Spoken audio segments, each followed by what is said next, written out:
sound that saved a wretch like me.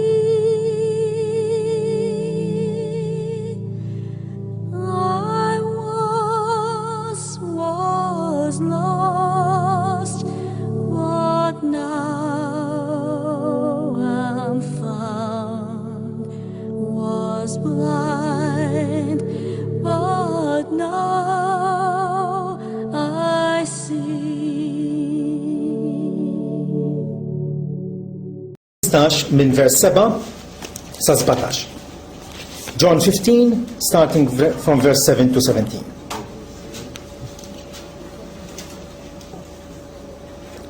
Jekk tibqgħu fija u jibqa' kliemi fikom, titolbu kull ma tridu u jsirilkom. F'dan huwa glorifikat missier li tagħmlu ħafna frott u hekk issiru dixxipli tiegħi. Bħalma ħabbni l-missier, hekk ħabbejtkom jiena, ibqgħu fl-imħabba tiegħi. Jekk ħarsu l-kmandamenti tiegħi tibqgħu fl-imħabba tiegħi. Bħalma ħarist jien l-kmandamenti ta' missieri u nibqa' fl-imħabba tiegħu. Qedtilkom dal-ħwejjeġ biex il-ferħ tiegħi jibqa' fikom u biex il-ferħ tagħkom ikun sħiħ. Dan hu l-kmandament tiegħi li tħobbu l-xulxin bħalma ħabbejtkom jiena. Imħabba akbar minn din ħadd m'għandu li wieħed jagħti ħajtu għal ħbiebu. Intom ħbiebi, jekk tagħmlu kull ma nordnalkom. Ma ngħidilkomx aktar għaddejja għax il-qaddej ma jafx jagħmel sidu. Iżda seħtilkom ħbieb għax kull ma smajt minn missieri għarraftulkom. Mhux intom ħtartuni, iżda jien ħtartkom u għamiltkom biex tmorru u tagħmlu l-frott u l-frott tagħkom jibqa' biex kull ma titolbu l-missieri fis-smi jagħtihulkom. Dan li nikmandakom li tħobbu lil xulxin. Amen. Forsi il-mod l-aktar popolari kif niddeskrivu lil nfusna ma' nies oħra ngħidulhom aħna Kristjani. Kristjani. Infatti tliet darbiet fit-Testament il-Ġdid il-mifdija huma msejħa Kristjani, u ċoe nies leali u segwaċi ta' Ġesu Kristu. Pawlu ħobb isejħilna qaddisin. U kważi l-awturi kollha tat-Testament il-Ġdid b'xi mod jew isejħulna dixxipli, studenti. Imma l-aktar mod popolari u l-inqas mod li nużaw bejnietna biex niddeskrivu nfusna hija li aħna l-sira ta' Kristu. Niftakar li xi żmien ilu konna enfasizzajna din il-verità illi il-persuna mwielda mill-ġdid finalment issa hija l-possediment ta' Alla. Alla kisibha għalih u il-relazzjoni kif għandi nħares lejja nnifsi vis-à-vis ir-relazzjoni tiegħi mal-Alla bħala l-sir tiegħu. Ovvjament mhijiex idea popolari peress li l-jasar u l-iskjavitu llum prattikament inqatgħu ħafna pajjiżi ma qatgħux mad-dinja kollha ara ma taħsbux. Però hija xi ħaġa li tkaxkixna, hija xi ħaġa li timbuttana. Meta insemmu l-jasar, frattant il-Bibja regolarment kull fejn taqra ma tindunax jekk taqra bil-Malti għaliex flok il-sir ħafna drabi l-kelma għaddej għall-inqas forsi jitħallas u għandu d-drittijiet tiegħu.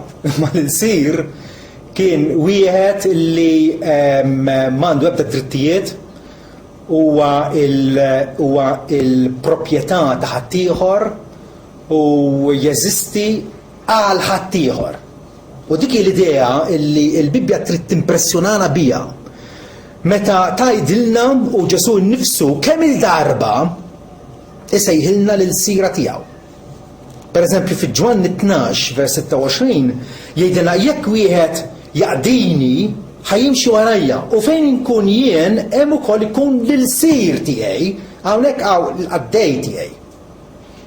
Imma proprju meta tridu nifhmu l-impatt tad-diskors tiegħu hija l-kelma il-sir jekk tiftakru doulos.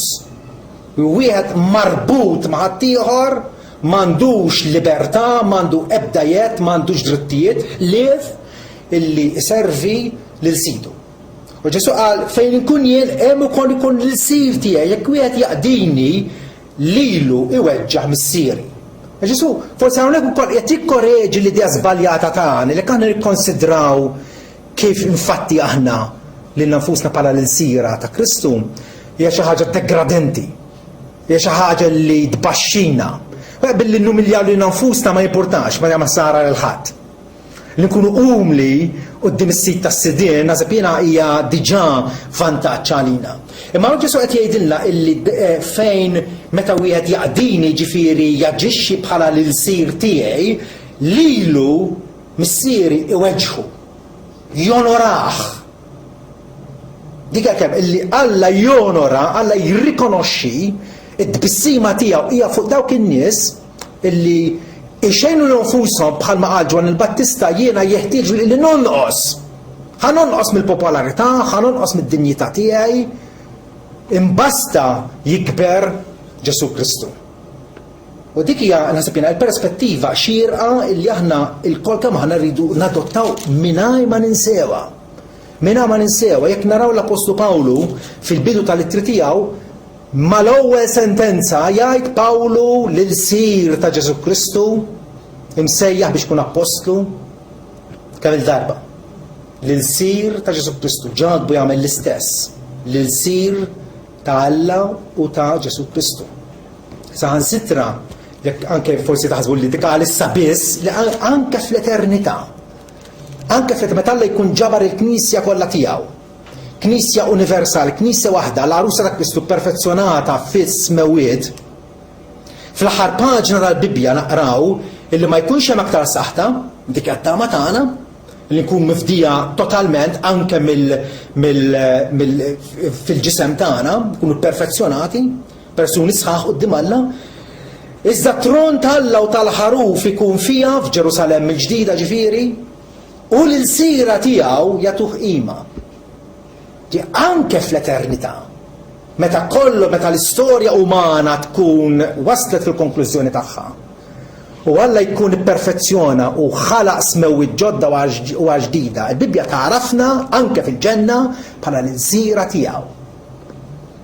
L-sira li ovvjament huma n-nies privileġġjati li jaqdu u jagħtu qima lis-sultan ta' Slaten. Dik hija il-ħaġa li lilna timlina bil-ferħ, bena u sodisfazzjon. Il-għaliex Ġesu bid-dritt u s-sit. U s-sit suprem, u s-sit fuq kollox. U allura aħna bħala disċipli tiegħu, aħna s-servi tiegħu u jeħtieġ illi naqduh. Ġesu urina kif naqdu meta anke kien fil-ċenaklu qiegħed mal-ħbieb intimi tiegħu jgħidilhom intom issa jħuli mallem jew għalliem u mulej u sewwa tagħmlu għax hekk jien Ġesu ma xi ħadd ġifieri ekku jiena huwa s-sit tagħkom. Jekk jien mela s-sit u li mallem tagħkom ħsildilkom riġlejkom ġifieri baxxejt li nnifsi biex naqdi biex anke nagħmel faċenda umiljanti li jagħmlu għall-sira, hekk ukoll intom għandkom taħssu riġlejn xulxin għax jien tajtkom eżempju biex bħalma għamiltilkom jien hekk tagħmlu intom. Ġesu ara l-glorja tiegħu filli huwa s-Sultan Suprem, però niżel tbaxxa u millu nnifsu sar wieħed bħalna u urjena appuntu it-triq illi twassal għal glorja. Jiena tajtkom eżempju, tassew ngħidilkom l-sir mhuwiex akbar minn sidu. L-apostol jgħidulhom intom akbar minni ovvja. Intom il-sira tiegħi. Lanqas minnu mibgħut akbar minn minbagħtu. Jekk intom tafu dal-ħwejjeġ ħenjin intom jekk tagħmluhom. Il-kuntentizza vera tagħna, l-feliċità spiritwali tagħna tinsab fil-fatt illi jiena sipposti. Sippostok tippruvax tkun ola jew differenti milli fir-realtà int. Bħala Kristjan int l-sir tagħna. Issa, forsi jissorprendina Ġesu meta fl-istess diskors waqt li qed jitkellem mad-disċipli lejli fil-passjoni tiegħu, Tajjeb, Ġesu jissuġġerixxi illi infatti jgħid fi kliem ċar jgħid jiena ma minix se nsejħilkom aktar il-sira.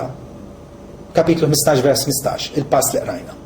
Ma jgħidilkomx aktar għaddejja, il-kelma preċiża hija il-sira. Mhux se nsejħilkom aktar il-sira għax l-sir ma jafx jagħmel sidu. Imma sejħtilkom ħbieb. Għax kull ma smajt ma missieri għaraftulkom. ċertament Ġesu b'dak diskors mhux qed jgħidilna, mhux qed jinnega il-fatt li aħna l-sira. Aħna l-sira tiegħu konna u nibqgħu. Tajjeb? Imma qed jgħid li aktar minn hekk, tiqfux hemmhekk, aktar minn hekk, il-pożizzjoni tagħna bħala il-mifdija talla hija li mhux qegħdin naqduh blama minna ma qegħdin nifhmu jew napprezzaw il-pjan talla. Alla urina l-verità tiegħu. U għalkemm nibqgħu l-sira,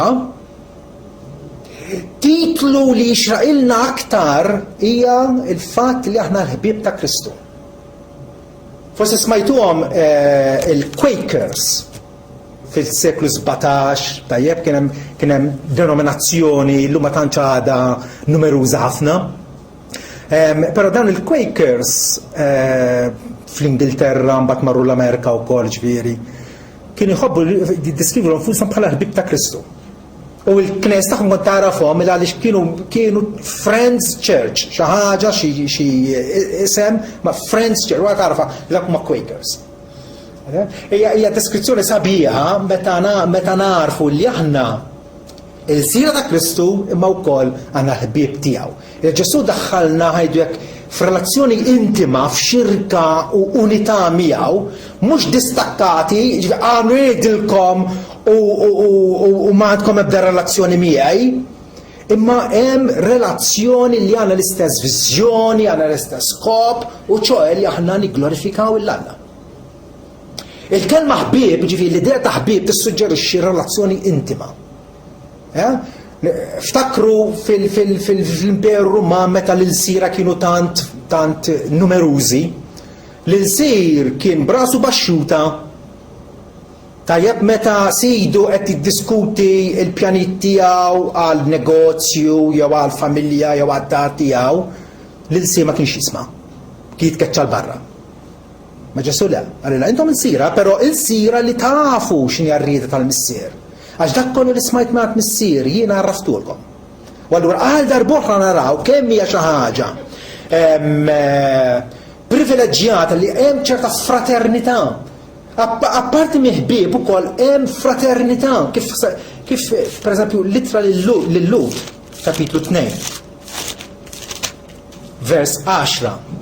Jgħidilna illi da kien jixraq li dak li kollox huwa għalih u li bieħu kollox, ċoħ Alla l-missier, illi wassal ħafna uliet għal-glorja biex jagħmel perfett, permezz tal-batijiet, l-mexxej il-kbir tas-salvazzjoni tagħhom.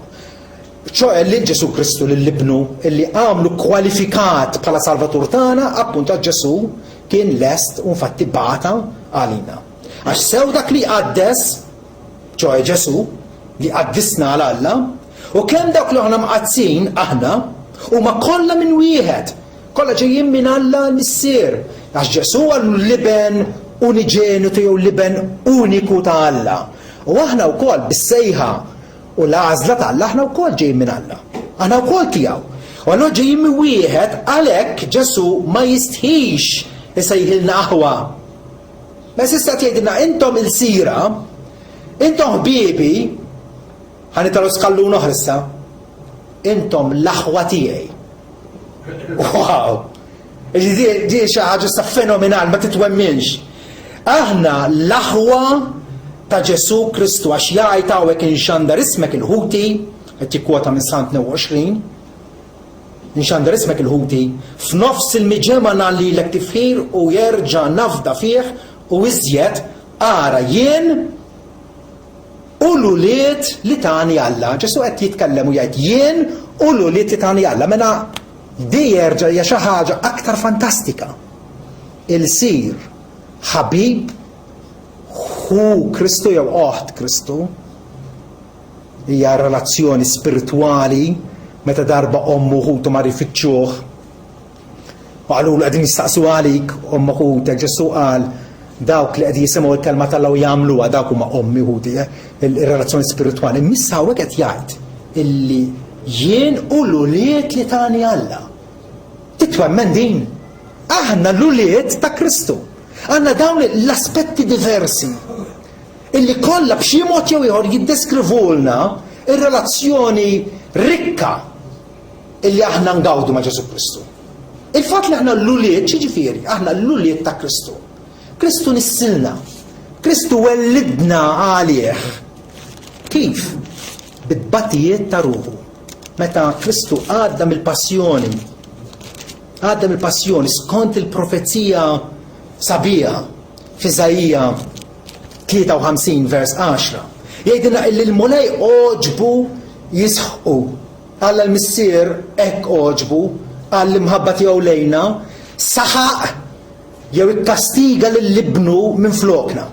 Ġesu volontarjament, minn rajħ għax ried ukoll ħafu u l-kastig li kien dovut lilna. Il-mulej oġbu jisħu u jmardu wara li għada ħajtu bħala sakrifiċċju għad-dnub kien fatti jagħmel fuq is-salib u smajnija l-ġimgħa l-oħra. Ġesu l-għajta finali tiegħu kienet kollox mitmum. Sakrifiċċju effettiv illi kisab il-maħfra tagħna, wara li għati ħajtu bħala sakrifiċċju għad-dnub jara n-nisel tiegħu. Apparti li qiegħed hawnhekk qiegħed ibassar illi Ġesu kellu iqum minn bell-imwiet biex jara il-frott tad-batijiet ta' ruħu, jgħid jara n-nisel tiegħu jtawwal il-jiem tiegħu, il-mewt ma temmitux Ġesu Kristu, itawwal il-jiem tiegħu u dak li joġob il-mulej ikollu r-ris fidu. Nixtieqkom tikkonċentra fuq il-fatt illi jara n-nisel tiegħu. Ġesu qed jara preżentament qiegħed jara n-nisel tiegħu qed jinġabar mill-erba' arkejn tad-dinja, minn kull pajjiż, minn kull ġenerazzjoni. Ġesu għandu familja. Aħna wliedu. Issa, ovvja aktar minn hekk, meta tajt l-ulied, meta ħuk tingwala miegħu u iva hemm ċerta trasparenza u anke mal-ħbieb, il-ħbieb mhux toqgħod taħbilhom imma titkellem bil-miftuħ, tiċċajta magħhom. Imma l-aktar sapjena l-aktar rabta intima hija l-fatt illi il-missier ikollu l-ulied. Dawk l-ulied huma tiegħu b'mod l-aktar intimu. U allura Ġesu fil-diskors tiegħu fil-Ġwanni 15 meta jgħidilna ma nsejħilkomx aktar għaddejja ma jfissirx illi m'aħniex il-sira tiegħu. Aħna aktar minn hekk. Ma jistgħux nieqfu hemmhekk, nkunu qegħdin nimpoverixxu lil nfusna jekk jiena għaddej u allura bil-geddum. Le. Jiena l-sir, imma aktar minn il-sir, jiena ħabib ta' Kristu, jiena ħu Kristu, jiena wkoll it-tifel tiegħu. U tiskantaw allura meta fl-istess diskors Ġesu kapitlu 13 vers 32 jgħid jekk Alla huwa glorifikat fih, Alla wkoll jigglorifikah fih innifsu u dalwaqt ukoll jigglorifikah. U li diċkejknin ftit ieħor indum magħkom idur fuq id-dixxipli tiegħu li kienu naħsbu b'ewwet ieħor tal-istess età tiegħu. Tal-istess età tiegħu, jew ftit forsi eżal minnu. U jgħidilhom u li diċkejknin. U ħsieb profond. Ġesu qed jistma' dawn id-dixxipli illi hu ġie apposta biex jifdihom, biex imut minn flokhom. U qed jistmhom bħala l-ulied eżiż u ċkejknin tiegħu. Infatti fil-bidu nett tal-Vanġelu, Ġwanni għamilha ċara illi aħna l-ulied Alla. L-ulied Alla. U meta Ġesu jkompli jgħid mhux intom għażiltu lili, imma jien għażilt lilkom. Ja propjament, jekk aħna it-tfal tiegħu, għajdu li intom. It-tfal jażlu jittwildux lil ċerta koppja, jew le. Imma il-koppja tista' tiddeċiedi tippruvax ikollha tfal jew le? Iva, u ħafna drabi hekk jiġri. Normalment hekk jiġri. Il-ġenituri jistgħu jiddeċiedu li jkollhom it-tfal, imma tfal m'għandhom ebda dritt, m'għandhom ebda xelta jitwildux f'dik il-familja jew le. Il-fattu li jisibu l-infushom imweldin f'dik il-familja. U għallu meta Ġesu qal mhux intom għażiltuni, ma jien għażilt lilkom. Għaliex raħna u l-liet tiegħu. Ġesu nissilna. Ġesu introduċina fis-saltna tiegħu. Fi-Ġwanni 1 kif għattilkom fil-ftitilu. Fejdinna illi dawk kollha li laqgħuh jew dawk li irċivew il-Ġesu Kristu. Ġesu tom il-jed jew aħjar tom l-awtorità issa għandna dritt illi nissejħu li Alla. Il-dawk li jemnu f'ismu. Il-dawk li qed jiddependu fuq Ġesu Kristu. Kull ma hu bħala liben Alla, il-Messija, is-Salvatur u l-Feddej tagħna. U allura it-tama tagħna hija kompletament u totalment fih dawn hawnhekk skont Ġwanni isiru u li Alla. Permezz tal-fiduċja tagħna meta aħna ħarsu lejn Ġesu Kristu u naraw fih it-tweġiba ta' Alla illi Alla tagħna għal problema tad-dnub. Insiru li Alla dawk li jemnu f'ismu Ġwanni spjegalna però li twieldu mhux mid-demm, lanqas mir-rieda tal-bniedem, lanqas mir-rieda tal-ġisem, iżda twieldu minn Alla. Aħna u li Alla għax Alla wellidna fil-familja tiegħu. Ma kienitx id-deċiżjoni tagħna. U hawnhekk allura jiena nirringrazzja l-Alla. U ngħid, Alla fil-ħniena u s-sovranità misterjuża tiegħu oġbu illi inkludini fil-familja tiegħu. U llum nirrealizza illi dan mhuwiex Emili. Hawnhekk qed jgħid illi twieldu mhux mid-demm l-ewwel ħaġa, mhux mir-razza, mhux għax missieru u ommi kienu Kristjana u lejna awtomatikament ħankun Kristjan ukoll bħalhom. Mhux dik il-kwistjoni. Lanqas twieldu mir-rieda tal-ġisem għax ridt, għax għamilt l-isforz tiegħi, għax kont intelligenti laqas xejn. Lanqas twildu mir-rieda tal-bniedem għax xi ħadd ieħor sfurzani jew konvinċini. Ovvjament fl-evanġeliżmu aħna nikkonvinċu lin-nies u nargumentaw magħhom u nurruhom il-verità. Però il-kawża finali, il-kawża ultima għaliex jien illum Kristjan għax Alla wellidni u bir-rieda tiegħu. Pawlu jgħidha ċara fir-Rumani 9 fejn jgħid illi ma jiddependix minn dak li jrid, lanqas minn dak li jiġri, ġifieri jagħmel l-isforz tiegħu imma jiddependi minn Alla li jħenn. Alla li jħenn. Dan it-tagħlim meta Ġesu qal mhux intom għażiltu lili, imma jiena għażilt lilkom. Jiena infaħħal Alla. U jiena jonqosni l-sien biex nimmanifikaħ illi din hija l-inizjattiva tiegħu, hija l-azzjoni tiegħu. Li kieku Ġesu ħallija fidejna nażlu jew le, ħadd ma kien jażlu. Ġesu qal ħadd ma jiġi għandi jekk il-missier ma jiġbdux u jiena nqajmu fl-aħħar jum. Ċertament hemm l-istedina tiegħu ejjew għandi intom il-koll intom intaqlin u mobbjin. Hija stedina miftuħa għal massa tan-nies, ejjew għandi. Jiena huwa l-soluzzjoni għall-eżistenza kollha tagħkom. Però nafu illi kif qal Ġesu Kristu kif nittu fil-profeti jkunu il-koll mal-min minn Alla. Daw kollha mela li semgħu mingħand il-missier jiġu għandi u għall-missier jikkonvinċik.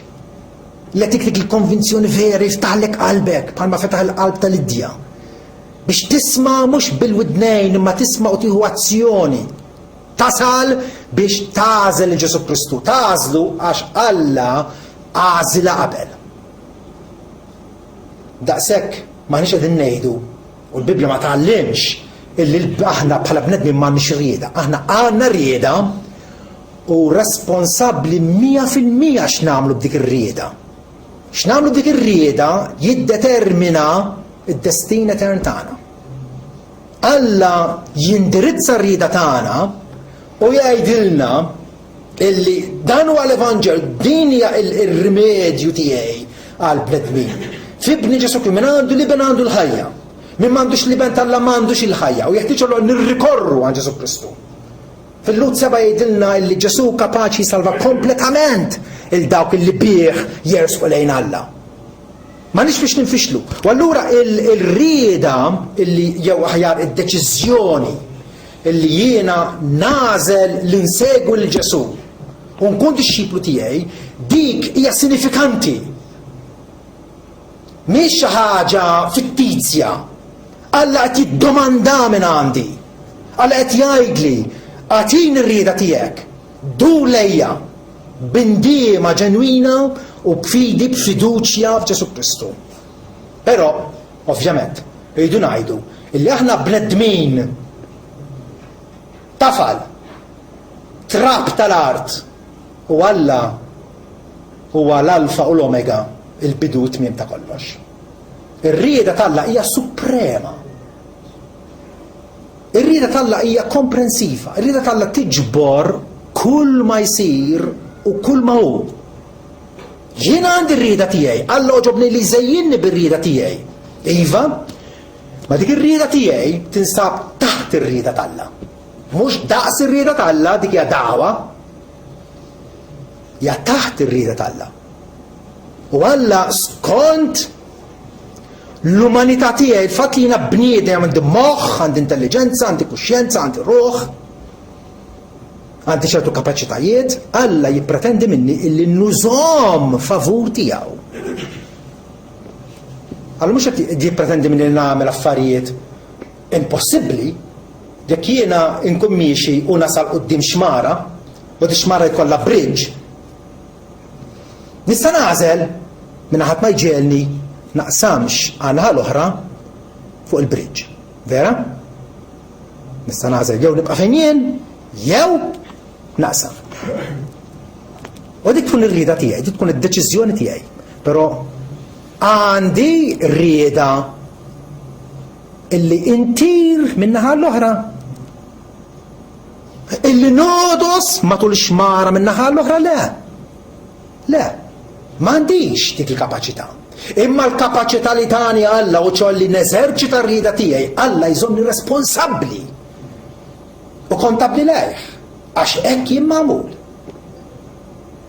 U allura iva, Ġesu jgħidilna mhux intom għażiltun. Ovvjament naraw anke fl-ewwel kapitlu ta' Ġwanni, naraw diversi nies Indri, Pietru, Nataniel, u kollha qegħdin jgħidu xulxin sibna dak li Mosè kitab dwaru l-profeti Ġesu minn Nazaret, bin Ġusepp, ejja waraw. U kollha ċitati li għandhom din l-iskoperta u għażlu li jmorru wara Ġesu, Ġesu huwa jagħmilha ċara. Li fl-aħħar mill-aħħar ma kienx deċiżjoni tagħhom. Imma kienet l-operazzjoni tal-grazzja tal-Alla li ħadmet fil-qalb tagħhom u issa Ġesu qed jagħmilha ċarissima. Ċarissima. L-esperjenza tagħkom miegħi, il-fatt li intom segwejtuni għal dan l-aħħar 3 snin. U Pietru għaża biex qallu li għand minn morru int għandek il-kliem ta' ħadd ġi kienu persważi illi Ġesu huwa l-Messija u Ġesu huwa bin Alla. Ġesu qalilhom din ma għamiltuhiex bl-abbiltà tagħkom. Imma bl-abbiltà jew bil-qawwa misterjuża tal-Ispiritu Santu li konvinċiekom illi għandkom tagħmlu hekk. U allura, iva, l-rieda tal-Alla hija suprema, hija fuq kollox, u tinfluwenza l-għażliet tagħna, però b'tali mod u manjera illi l-għażliet tagħna ikunu ħielsa. Jekk Alla ħa jisfurzani, wara dik biex l-għażla tiegħi. Il-misteru huwa dan illi Alla jaħdem kollox skont il-pjan tar-rieda tiegħu stess. Jaf il-dawk li huma tiegħu, Ġesu miet partikolarment għal dawk in-nies, in-naċ tiegħi, u kull waħda min-naċ tiegħu imorru għandu għax iridu huma. Skont ir-rieda ħielsa tagħhom, però dik ir-rieda hija maħduma fihom misterjożament minn Alla l-Missier. Dan huwa l-Vanġelu, l-fatt li Alla jaqtalna, Ġesu jaqtalna qalbna minn nfusna. U jgħidilna jekk intom taħsbu li intom għandkom xi sehem fis-Salvat, le, jien huwa Salvatur. Jien waħdi s-Salvatur tagħkom. Waħdi. Mhix xi biċċa negozju bejnietna. Ġesu qal għandna s-salvazzjoni jagħtihilna b'xejn. B'xejn. Bi-prezz ta' ħajtu iva. Imma s-salvazzjoni tagħna tant trikka ma taqafx hemmhekk. Ġesu jgħidilna mhux intom għażiltu lili, imma jien għażilt lilkom u jkompli jgħid vers 16 u għamiltkom biex tmorru tagħmlu l-frott. Issa din hija l-ħajja Kristjana. Ġotajt il-bidu ta' ħajja Kristjana, il-bidu kif iddeċidejtu għaliex x'ġara fil-bidu ta' qabel kontu idolatri, immorali, ma trudux tafu ball, ma kellkomx il-biża tiegħu, imma konvertejtu, dortu. Il-bidu ħadmu Alla fikom. Bħalma tarbija titnissel fil-ġuf mhux għax tiddeċidi ma xi tiddeċidi ħadd ieħor għalija. Immissa li ninsabu fil-familja t'Alla. U nafu li aħna l-sira tiegħu. U nafu li aħna l-ħbieb tiegħu x'se jkun x'tip ta' ħajja se tiżvolġu qudiemna. Ġesu jgħidilna jiena għamiltkom jew aħjar ħana għadha xejn iżda diffiċli appuntajtkom, ħtartkom. Meta nisimgħu fuq l-aħbarijiet il-Sur Bartolo nħatar ambaxxatur Malti fin-New York. Inħatar. Il-Prim Ministru appuntaħ taħ dak ix-xogħol. U l-istess ħaġa Kristjan. Kull Kristjan imwieled mill-ġdid għandu ħatra partikolari u personali biex imur jagħmel il-frott. Hawnhekk ukoll huwa enfasizzat il-fatt li din hija l-attività sovrana tal-Alla. Ġesu għażel li jkun hekk. Ftit qabel, infatti ixebba li nnifsu ma' Dilja. U aħna l-Friej. Friej mqabdin integralment ħaġa waħda mad-Dilja. Id-Dilja minn l-Friej tgħix. Imma d-Dilja minn l-Friej hija Dilja tal-isem. Ġesu sejħulu Salvatur. Għaliex? Għax aħna nis-salvati tiegħu. Li kieku Ġesu ma għandux nis-salvati, kieku Ġesu ma jsalva lil ħadd, ma Ġesu mhux Salvatur. Vera? Għalhekk Pawlu jgħid il-Knisja hija l-milja ta' dak li jimla kollox. Il-Ġesu aħna nonorawh għaliex aħna il-frott ta' tbatijiet ta' ruħu. Issa, id-Dilja tgħix mingħajr żraġen jew mingħajr Friej, imma l-Friej impossibbli li jgħixu mingħajr id-Dilja, imma flimkien din hija l-ħaġa naturali, l-ħaġa normali, tajjeb, li għandek Dilja illi tagħti l-ħajja lill-Friej biex il-Friej jagħmlu l-frott. Għalhekk Ġesu jgħidilna jiena appuntajtkom biex tmorru u tagħmlu il-frott. X'inhu dan il-frott? X'inhu dan il-frott? Essenzjalment żewġ affarijiet. Illi nikbru fil-qudusija tagħna u li wkoll nkunu effettivi fis-salvazzjoni tal-irwieħ, fis-salvazzjoni ta' nies oħra. L-ewwel ħaġa it-taqdis individwali tiegħek. Pawlu kemm il-darba jsemmi l-frott u jgħid li l-frott tal-Ispirtu għax Ġesu huwa preżenti fina permezz tal-Ispirtu tiegħu. Il-frott tal-Ispirtu huwa l-imħabba, l-ferħ, is-sliem, il-manswetudni, il-ħlewwa, is-sabar, il-tjieba, il-kontroll fuq nafusna, nistgħu nsemmuh diversi, l-umiltà. Dawn il-virtujiet li joħġbu lill-Alla għax huma fil-karattru tal-Alla. Alla qed jidduplikhom fina.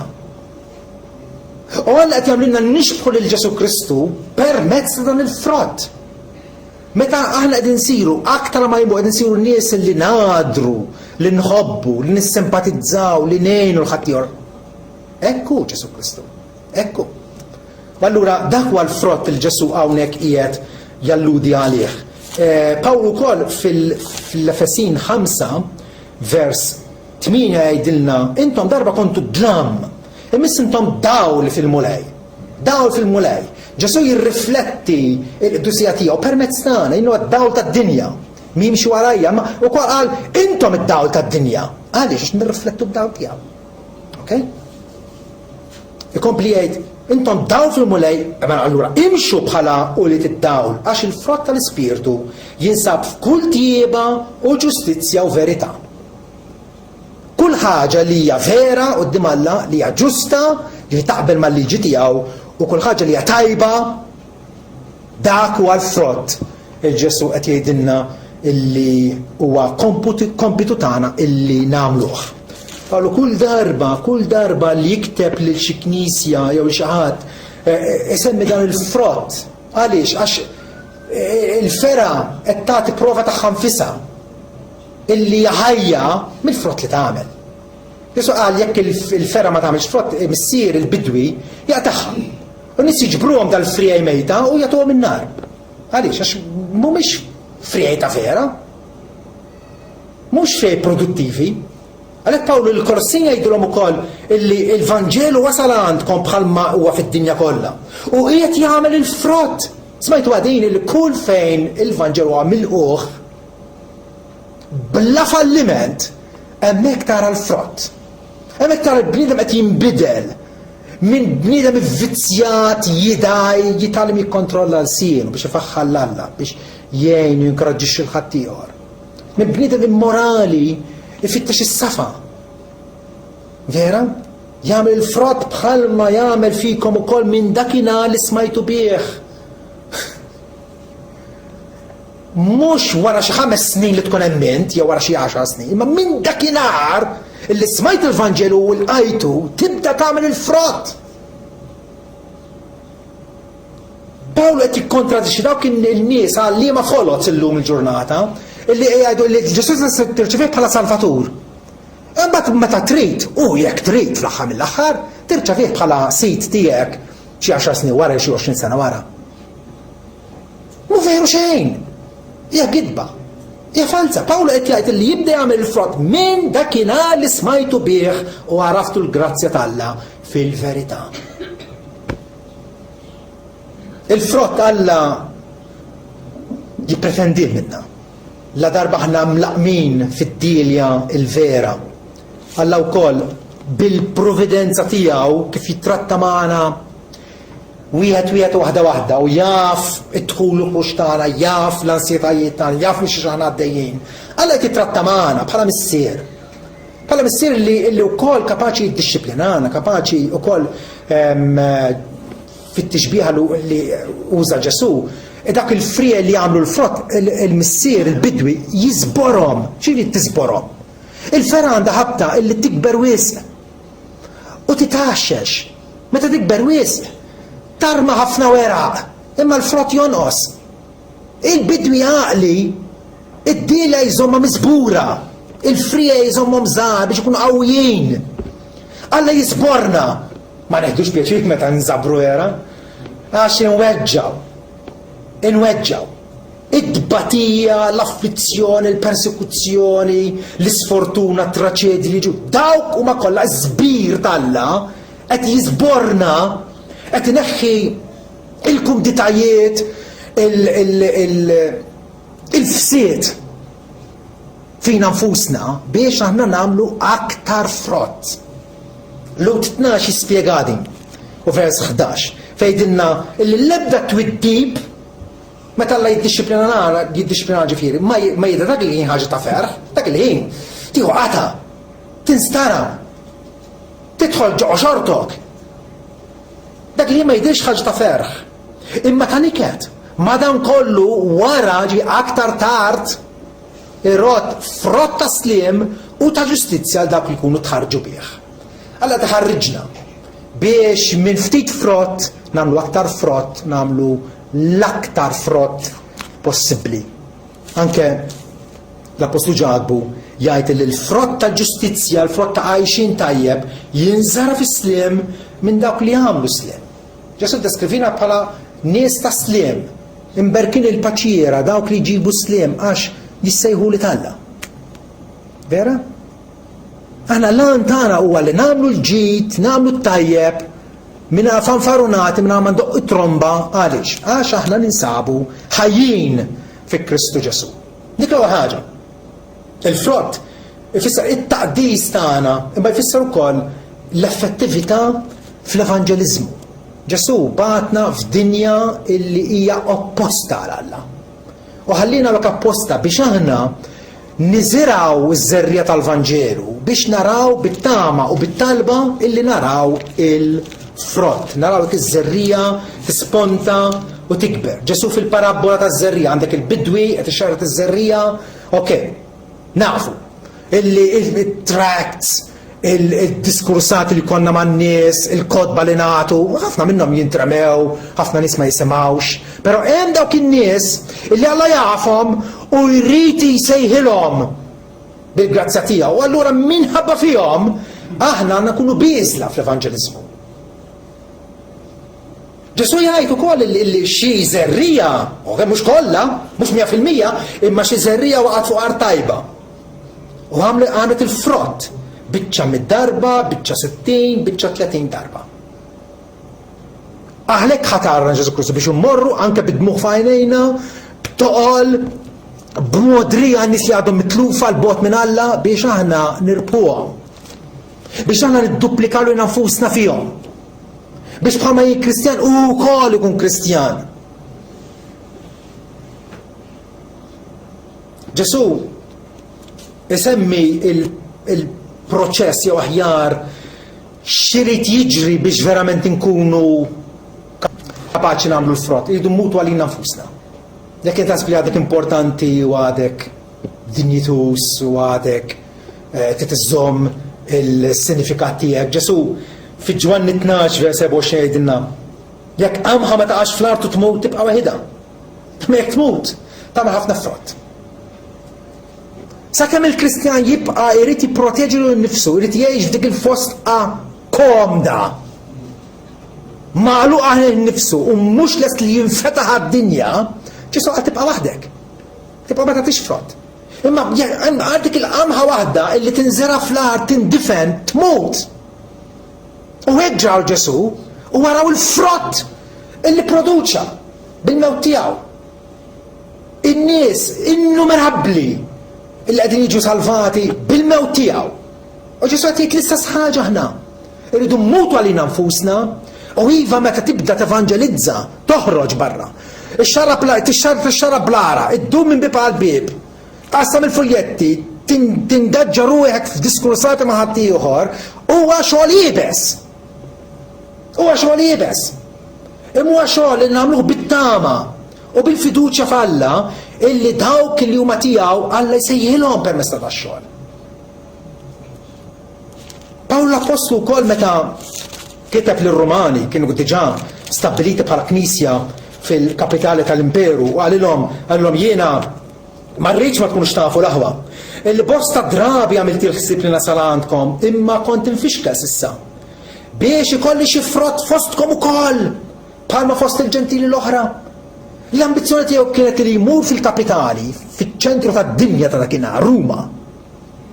Biex ixandar l-Vanġelu hemmhekk ħalli jissoda lill-aħwa li huma diġà Kristjani u koll jirbaħ nies oħra l-Vanġelu. U mhux biss rrid imur Ruma, mela beda minn Ġerusalem, rrid imur Ruma imma qal rrid imur Spanja, in-naħa l-oħra tal-Mediterran. L-ambizzjoni li kellha għandek bniedem hawnhekk illi jaf xi ġifieri għaliex qiegħed id-dinja biex jagħmel frott, biex isir jafu Ġesu Kristu, jsir jixbħu. Imma wkoll ħadd ieħor li għadu fil-wiet ta' dan il-mewt ukoll joħroġ għad-dawl glorjuż ta' Sidna Ġesu Kristu. Huwa frott Ġesu jsejjaħlu frott li jibqa'. Frott li jibqa'. Ġieli xtrajtu xi frott xi kilo hekk banana mbagħad ikollok aktar minn nofsu.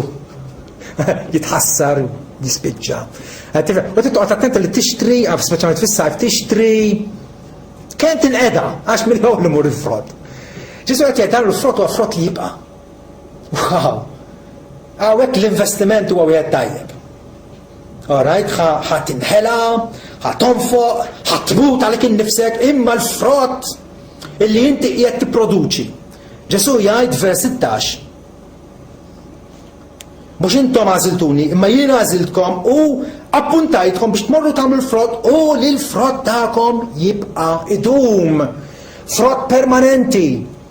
mhux permanenti sakemm tmut għall-eternità. Immaġina. Meta Ġesu qal taħżnux taqali konfuskom teżori fuq l-art fil-kamla tħassar u l-ħallelin jitlu jisirqu. Ħażnu għalikom it-teżor fis-smawiet. Ġesu jisemmu wkoll darba illi meta il-ġid materjal tiegħek ifalli, jekk tkun użajtu tajjeb, issib nies fil-ġenna li jilqawk u jgħidulek permezz tal-investiment tiegħek, tal-ħin tiegħek, tal-impenn tiegħek. Alla rebaħni u għalhekk ninsab il-ġenna. U frott illi jibqa'. Frott illi jibqa'. Ġwanni 4 vers 36. Dak li jaħsad jieħu l-ħlas u jiġbor il-frott għal ħajja eterna. Biex sew dak li jiżra u kemm dak li jaħsad jifirħu flimkien. Qegħdin ġifieri qegħdin inkomplu xogħol li bdew ta' qabilna. U rridu nħallu sitwazzjoni aħjar milli sibnija biex dawk li ġejjin warajna ikomplu jaħdmu u jistinkaw fuq dak li qegħdin nagħmlu aħna. Wieħed jiżra u liħor jaħsad. Imma l-fatt li intu involut f'dan ix-xogħol għandek tgħoddu bħala l-akbar privileġġ. F'da x-xogħol kollu sew huwa ta' evanġeliżmu, sew huwa li inti qiegħed toqrob aktar lejn Ġesu Kristu, issir tixbu aktar, tgħin il-ħadd ieħor ukoll f'din il-missjoni. Dak kollu jtisib bl-imħabba. Għax l-imħabba hija l-marka, hija l-badge distintiva li għatina Ġesu Kristu. Xogħol illi Alla japprovaħ, illi Alla jieħu pjaċir bih huwa xogħol motivat u magħmul bl-imħabba. Magħmul bil-ħsieb illi jiena rrid naġevola nejn navvanza lil ħadd ieħor. Mhux għall-fama tiegħi, mhux għall-prestiġġju tiegħi, imma biex ħadd ieħor ikun vantaġġjat. Dik hija l-imħabba fl-aħħar mill-aħħar. Ġwanni 13. Kmandament ġdid nagħtikom li tħobbu xulxejn bħalma ħabbejtkom jien. Hekk għandkom tħobbu xulxin. Jesu meta ralu waslet is-sija tiegħu li jitlaq minn id-dinja u jgħaddi għand il-Missija billi kien ħabb lil dawk li huma tiegħu baqa' jħobbhom sal-perfezzjoni. Kif ħabna Ġesu billi saħansitra ta' ħajtu għalina. Però normalment taħu tajjeb daqsi. L-imħabba tagħna nesprimuha b'affarijiet żgħar ta' kuljum illi wieħed rajtu batut entu, wieħed għandu bżonn daqsxejn għotja finanzjar biex tgħinu, tikkontribwixxi, tkun ġeneruż. Dik il-modja tal-imħabba. Il-fidda b'affarijiet realistiċi, affarijiet li tista' tagħmilhom, affarijiet ta' kuljum. Ġwanni 15 vers 12 Ġesu jgħidilna l-istess ħaġa dan il-kmandament tiegħi li tħobbu xulxin bħalma ħabbejtkom jien u jispiċċa biex jgħid dan li nikmandakom li tħobbu xulxin. Isu inkoll qed jirrepeti l-istess toqol li għandu fuq qalbu. Irid li niesu fuq kollox jagħmlu x'jagħmlu. Ikunu magħrufa bħala nies li jafu jħobbu b'imħabba agapej, b'imħabba ta' sakrifiċċju. Mħabba illi ma tħares l-interessi tagħha nfisha imma tfittex l-avvanz ta' ħadd ieħor. Ġesu jispiċċa biex jgħid illi jekk aħna issa ninsabu ferħanin u kapaċi nagħtu qima lil Alla u nirringrazzjawh illi s-salvazzjoni tagħna dovuta lejh. U li wellidna u illi ressaqna lejh. U ressaqna lejh biskop biex nagħmlu l-frott. Nitqazzu u kollu nkunu sajjieda tal-bnedmin, dak kollu frott. Imma nitaw xieġri wkoll, Ġesu jispiċċa biex jgħid vers 16. Tmorru tagħmlu l-frott biex il-frott tagħkom jibqa' biex kull ma titolbu l-missier fismi jagħtihulkom. Hawn huwa t-talb effettiv ta' dawk in-nies illi qegħdin isegwu din il-pattern. Mhumiex minfuħin bihom nfushom il-qegħdin jgħidu jaħsbu fihom nfushom li jien għandi sehem fis-salvazzjoni tiegħi għax jiena ddeċidejt, għax jiena saqt, għax jiena għamilt deċiżjoni, kollu veru dan. Imma l-kawża ultima hija rrieda tal-Alla. Alla riedek, Alla ħabbek, Alla ħenna għalik. U Alla sejjaħlek bħala l-sil tiegħu, bħala l-ħabib tiegħu, bħala l-ħu Ġesu Kristu, bħala it-tifel jew it-tifla ta' Ġesu Kristu. Relazzjoni mill-aktar qrib. Għaliex biex imbagħad meta aħna ta' bilħaq inkunu dixxipli tiegħu. Ngħixu bħala dixxipli tiegħu. Nonorawh fil-kliem, fid-diskors, fl-emil, fil-ħsibijiet tagħna. Imbagħad kull ma titolbu missier f'ismi jagħtihulkom. U żgur għax kun talb illi jaqbel mar-rieda ta' Ġesu Kristu. U dak huwa talb f'isem Kristu. Huwa talb illi ħireġ minn fommi, però ħireġ ukoll minn qalb Kristu. Għaliex għax jiena nixbħu. Jiena għandi l-istess mentalità tiegħu, għandi l-istess ħsieb tiegħu. U dak huwa talb li Alla jonora. Forsi ikkonfondut u inkwetat li mill-ftit talb titlob qed titolbu għal xejn. Għaliex? Għax qatt ma jiġri xejn. Għandek it-tweġiba hawnhekk. M'intix qed tagħmel frott.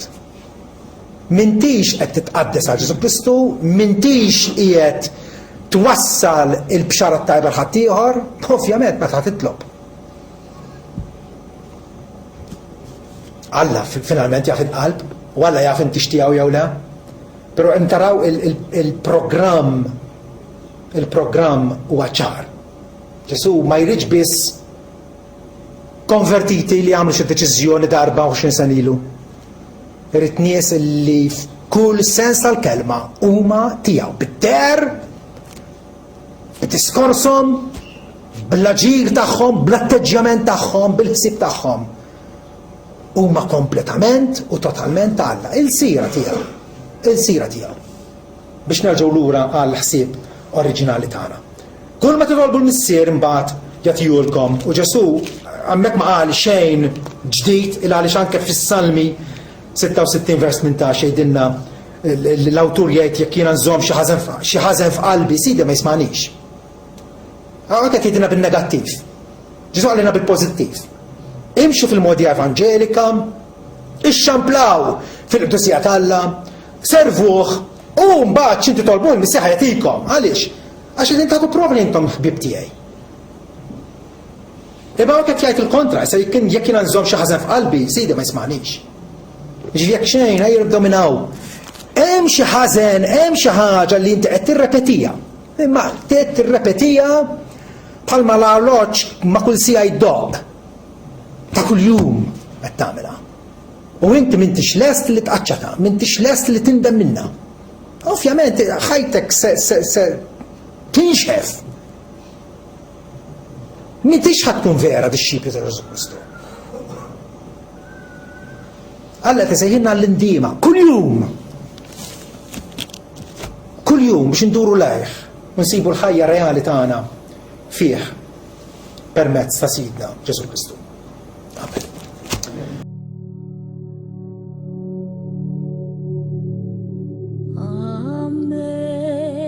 Amazing grace, how sweet the sound that saved a wretch like me. I was lost, but now I'm found, was blind.